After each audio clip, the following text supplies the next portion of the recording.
राजस्थान एक ऐसी जगह है जिसके हर हिस्से में कोई ना कोई कहानी या राज दफन है। और आज की कहानी भी राजस्थान के एक ऐसे ही रहस्यमय किले की है जिसकी कहानी कहां से शुरू होती है और कहां खत्म होती है किसी को नहीं पता। आज की कहानी है भानगढ़ की, जिसको लेकर तमाम किस्से और कहानियां हैं। और जब भी भारत की सबसे भूतिया और श्रापित जगह का जिक्र होता है तो इस किले का नाम सबसे पहले लिया जाता है।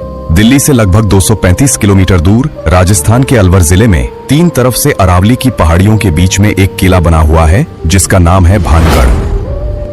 भानगढ़ के किले को साल 1573 में आमेर के राजा भगवंत दास ने अपने छोटे बेटे माधव सिंह के लिए बनवाया था। जब ये किला बनकर तैयार हुआ तो ये बहुत ही आबाद और खुशहाल हुआ करता था और उस वक्त भानगढ़ में 9000 से भी ज्यादा लोग रहते थे। मगर फिर अचानक ऐसा क्या हुआ कि एक हंसता खेलता शहर खंडहर में बदल गया और आज लोगों के बीच भानगढ़ के लिए इतना खौफ है कि लोग वहां दिन में भी जाने से कतराते हैं। बकायदा भारतीय पुरातत्व विभाग, जो कि इसके रखरखाव का काम करती है, भारतीय पुरातत्व विभाग एक बोर्ड पर यह साफ लिखवाया है कि सूरज निकलने से पहले और सूरज डूबने के बाद किसी भी इंसान का इस किले में जाना सख्त मना है। यानी कि आप दिन के उजाले में भानगढ़ के किले में जा सकते हैं, पर अंधेरा होने से पहले ही आपको वहां से बाहर आना होगा। इस किले के खंडहर भूतिया होने के पीछे की वजह वैसे तो आज भी किसी को साफ साफ नहीं पता, मगर इसके बारे में कई कहानियां प्रचलित हैं। उन कहानियों में दो ऐसी कहानी हैं जिन पर लोग सबसे ज्यादा भरोसा करते हैं और सुनते सुनाते हैं। इनमें से पहली कहानी गुरु बालूनाथ से जुड़ी हुई है। कहते हैं कि जब आमेर के राजा भगवंत दास भानगढ़ के किले को बनवा रहे थे तो वहीं कुछ दूरी पर गुरु बालूनाथ नामक एक तपस्वी रहते थे। जब उन्हें पता चला कि आमेर के राजा यहाँ पर एक भव्य किला बनवा रहे हैं तो उन्होंने राजा भगवंत दास के पास एक पैगाम भिजवाया और उन्हें अपने पास बुलवाया। जब राजा भगवंत दास गुरु बालूनाथ के पास पहुंचे तो उन्होंने राजा से कहा, आप इस किले को बनवा रहे हैं, उससे मुझे कोई आपत्ति नहीं है, मगर एक बात का ध्यान रखना कि इस किले की ऊंचाई इतनी मत कर देना कि उसकी परछाई दिन के किसी भी वक्त जहां मैं तपस्या करता हूं वहां तक पहुंचे और मुझे छुए। उन दिनों जितने भी साधु संत और महात्मा हुआ करते थे सभी बहुत सिद्ध हुआ करते थे और सभी का बहुत आदर किया जाता था। उनकी कही किसी भी बात को हल्के में नहीं लिया जाता था। इसलिए राजा भगवंत दास ने गुरु बालूनाथ की बात को सुनने के बाद ठीक वैसा ही किया और भानगढ़ किले के किसी भी भाग की ऊंचाई इतनी नहीं रखवाई कि उसकी परछाई गुरु बालूनाथ तक पहुंच सके। गुरु बालूनाथ के इस बात का ख्याल अगली 2 पीढ़ियों तक रखा गया, मगर कहते हैं कि जब तीसरी पीढ़ी ने भानगढ़ की गद्दी संभाली तो उन्होंने इस बात को नजरअंदाज कर दिया और गुरु बालूनाथ की दी हुई चेतावनी को अनसुना कर दिया। इसके बाद उन्होंने भानगढ़ के किले को और ऊंचा करवा दिया, जिसकी वजह से उस किले की परछाई गुरु बालूनाथ तक पहुंच गई। जब भानगढ़ किले की परछाई ने गुरु बालूनाथ को छुआ तो उन्हें बहुत गुस्सा आया और उसी वक्त उन्होंने भानगढ़ को श्राप दिया कि भानगढ़ तबाह हो जाएगा। कहते हैं कि गुरु बालूनाथ के इसी श्राप के बाद भानगढ़ पर मुसीबत टूटी और पूरा भानगढ़ तबाह हो गया। इसके अलावा ये भी कहा जाता है कि 1783 में जो चालीसा अकाल आया था, जिसमें मरने वालों का आंकड़ा करोड़ों में था, वो अकाल गुरु बालूनाथ के शाप की वजह से ही आया था, जिसने भानगढ़ समेत पूरे उत्तर भारत के करोड़ों लोगों को भूखा मरने पर मजबूर कर दिया।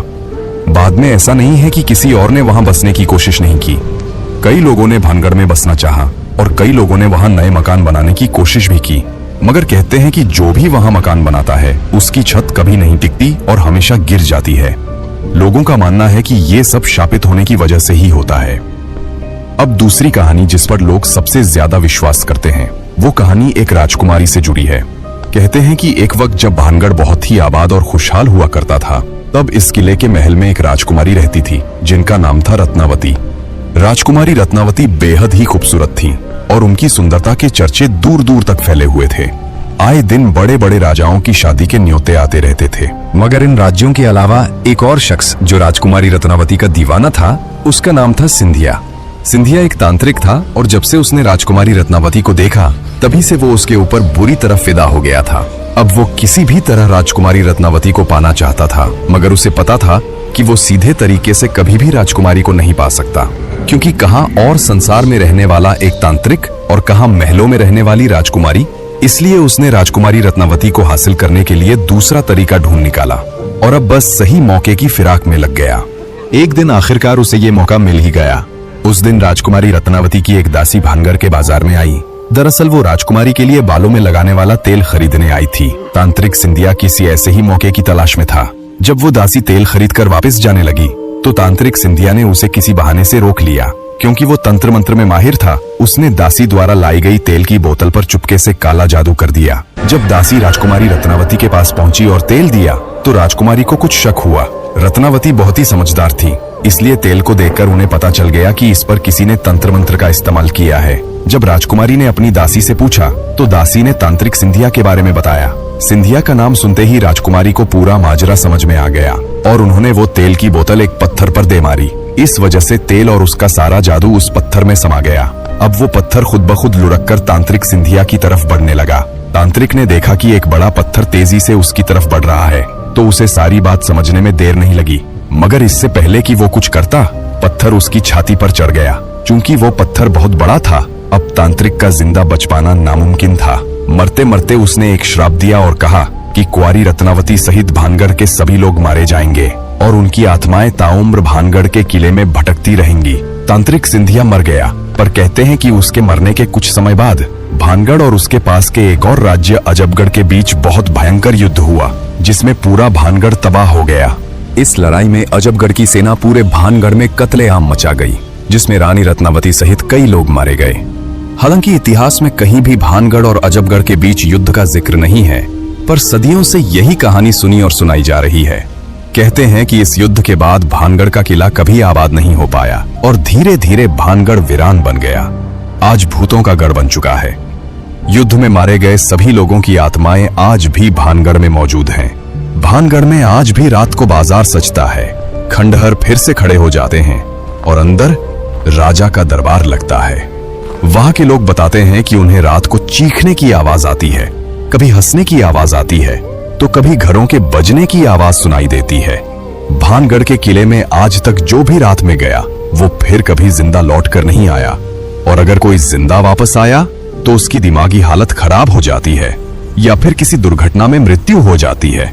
इसके अलावा कहा जाता है कि भानगढ़ और अजबगढ़ के बीच युद्ध के समय बहुत सारा खजाना भानगढ़ के किले में छिपाया गया था। बाद में उसे निकालने के लिए फैलाई गई अफवाह थी कि भानगढ़ में आत्माओं का वास है।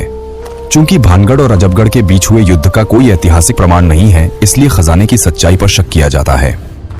हर किले का शुरू से लेकर अंत तक अपना इतिहास होता है। भानगढ़ का किला कैसे और किसने बनवाया इसका इतिहास है, मगर ये तबाह कैसे हुआ इसका इतिहास में कोई जिक्र नहीं है। यही चीज भानगढ़ के किले को और रहस्यमयी बनाती है। दिन में भानगढ़ घूमने गए कई लोग बताते हैं कि उन्हें ऐसा लगता है जैसे उनका कोई पीछा कर रहा हो या कोई अदृश्य शक्ति मौजूद हो।